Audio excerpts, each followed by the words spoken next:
بسم الله الرحمن الرحيم. Now we mentioned already that the Prophet ﷺ had multiple miracles. Some scholars have documented it as being more than 1,000 miracles. The Quran is the greatest miracle, but not the only. So here we're going to go through some of the miracles attributed and reported about the Prophet ﷺ. Chapter 16, fact, the Prophet Muhammad ﷺ performed a very large number of other prophetic miracles apart from the Quran, and all of them are evidence that he was a genuine messenger from God. Although the Quran was the greatest miracle of the Prophet Muhammad ﷺ, he had many other miracles as well. Some of these miracles have been mass transmitted, but most have not. But when we look at all of the reports of the miracles of the Prophet Muhammad ﷺ, not as reports of particular miracles, but as reports of some miracle that the Prophet Muhammad ﷺ performed, then the general fact that the Prophet Muhammad ﷺ performed many prophetic miracles is mass transmitted. This is conclusive evidence that he was a genuine messenger of God. So here he's making the argument that the miracles of the Prophet ﷺ, outside of the Quran, a lot of them are not mass transmitted. When we say mass transmitted, again, it's been reported by so many people that it could not have been a fabrication. It is impossible for those people to have colluded together to create a lie. Does that make sense? He says these are major facts, like World War II, right? Like, it's impossible for the whole world to have decided on one version of that story, right? World War II is a fact, right? It's mass transmitted. It isn't something anybody would really doubt. He says the nature of the Prophet Muhammad ﷺ's miracles, although the specific types of miracles might not be mass transmitted, but the collective reports of miracles is mass transmitted. It's been transmitted by so many people. Children, women, adults, men, communities, everybody in Mecca, in Medina, the Jewish communities in Mecca and Medina, in various contexts, in battle, and during his childhood, before he was a prophet, when he was in the custody of Halima Sa'diyah and his wet nurse that was raising him. Like, there have been so many miracles throughout his life, to the point that not all of these people, from the time he was a child to the time he died, people across his lifespan of 63 years, all colluded to make fabrications of that he had miracles. It's mass transmitted. It's impossible. It had to be factual. It had to be factual. It could not have been a fabrication. Is that clear? So that's the argument that he's making here. And so that's what is meant by mass transmission. And if you want to study more about the science of transmission and mass transmission, the science of hadith is where you would go, studying the sciences of hadith, or usul al-hadith. Some of his prophetic miracles are described below. All of these are mass transmitted or rigorously authenticated. Sahih. Mass transmitted is called mutawatir, and sahih is called rigorously authenticated. So number one, he says water gushed forth from between his fingers. The companions were once with the Prophet Muhammad ﷺ at the time of the Asr prayer, and no one could find water to make ablution, to make wudu. The Prophet ﷺ asked someone to bring him a vessel of water. He placed his blessed hands into that vessel, and 300 people made wudu, ablution, from that small amount of water. As they were making ablution, they saw water gushing out from in between the fingers of the Prophet Muhammad ﷺ. The same miracle happened at the battle of Tabuk, at the Treaty of Hudaybiyah, and on several other occasions, being witnessed each time by a vast number of companions. Number two, the moon split in two. The polytheists of Mecca asked the Prophet Muhammad ﷺ for a prophetic miracle that would prove that he was a genuine messenger. He told them to look up to the full moon, and they saw it split into two. This is mentioned in the Quran 54:1 and has been mass transmitted. Now, this is interesting. This miracle here is actually a historical miracle too. It's documented in the Quran. There have been reports from different parts, ancient civilizations that were there during the time of Prophet Muhammad ﷺ, of witnessing the split of the moon. And this has been documented in books of like historical miracles of the Quran. They've collected these reports. I think there were reports from China that the emperor and I forgot who else, but there were official reports of the emperor and his, I guess, authorities there of witnessing the moon split. Now, when they checked the dates of those reports, it aligned with the date of the Prophet ﷺ's time in Mecca. And so to that extent.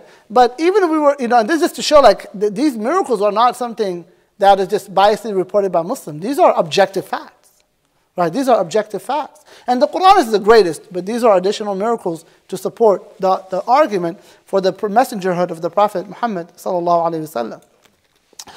Within the community of Mecca, in Arabia, it was mass transmitted. It was reported by many, many people that they witnessed the moon split.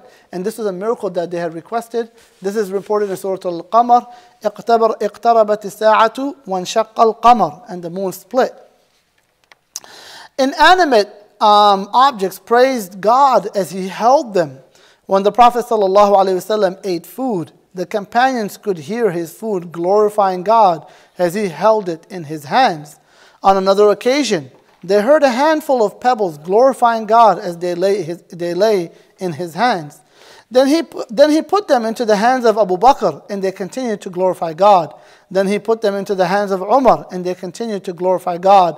Then he put them into the hands of Uthman ibn Affan, and they continued to glorify God. And then when he put them into other companions' hands, they stopped glorifying God. To show the enormous piety of Abu Bakr, Umar, and Uthman. These are the most pious men in history after the prophets of God, to the extent that the pebble continued to glorify God while in their hands. And this is again authentically reported. Number 4, a tree stump groaned when he stopped standing on it. And so we have the story of his sermon, which we'll get into here. When the Prophet ﷺ began giving the Friday sermon in Medina, he would stand on the stump of a palm tree to project his voice further. When the companions built a pulpit for him to stand on instead, he left the tree stump and began to give his first sermon on the pulpit. As he did that, the entire Friday congregation heard the tree stump groan out of longing for the Messenger of God sallallahu alaihi wasallam. The Prophet sallallahu alaihi wasallam descended from the pulpit and hugged the tree, which began to make the sound that a little baby makes when it finds consolation and stops crying. Then it became quiet. The Prophet sallallahu alaihi wasallam remarked that he had not hugged it. If he had not hugged it, it would have continued to groan until the day of judgment. And this also indicates the great status of the Prophet ﷺ, that he was blessed in every way. He was a messenger of God, but he was blessed physically, and he has many other virtues that we can speak about. I was actually thinking about maybe doing like an after Maghrib lecture, for the next few weeks after this class finishes, about the virtues of the Prophet ﷺ. Sorry? Did someone say something? Okay. Okay, that would be good, you said? No, he said he don't intend it. Yeah. Yeah, inshallah. We'll see what happens. But anyways, right, like the Prophet ﷺ is blessed, right, in all forms, even his body, alayhi salatu wassalam. Continuing. He fed masses of people. Now, something that could be said is that inanimate objects, we know in the Quran, it says that everything glorifies Allah. Right? وَإِن مِّن شَيْءٍ إِلَّا يُسَبِّحُ بِحَمْدِهِ. There is nothing except that it glorifies Allah subhanahu wa ta'ala. And so we believe all objects are glorifying God. And it was at the hands of the Prophet ﷺ that the companions witnessed some of these glorifications. Right? And so that is something to be aware of, that everything is in sync with God and the praise of God, and it is the human being that is distracted and distant from the remembrance of Allah ta'ala, and distracted from being in unity with the rest of creation. Number 5, he fed masses of people with small amounts of food. During the Battle of the Trench, this is the Battle of Ahzab, one of the companions noticed severe hunger on the face of the Prophet Muhammad sallallahu alaihi wasallam, and so he slaughtered and cooked a sheep along with some barley bread, and not break, and then invited him to his house for a meal. Instead of showing up alone, the Prophet ﷺ brought 1,000 other companions with him as well. When he saw the companion who had invited him was worried, he told him not to worry. Do you guys understand, right? He invited the Prophet for a meal. You have a whole army. So this companion, he's like, what's going on, right? So he was worried. The Prophet told him not to worry. He blessed the food, and the single sheep and small quantity of barley bread miraculously fed an entire army. This is both reported by Bukhari and Muslim. The Prophet ﷺ performed this miraculous multiplication of food on many other occasions as well. He healed the sick.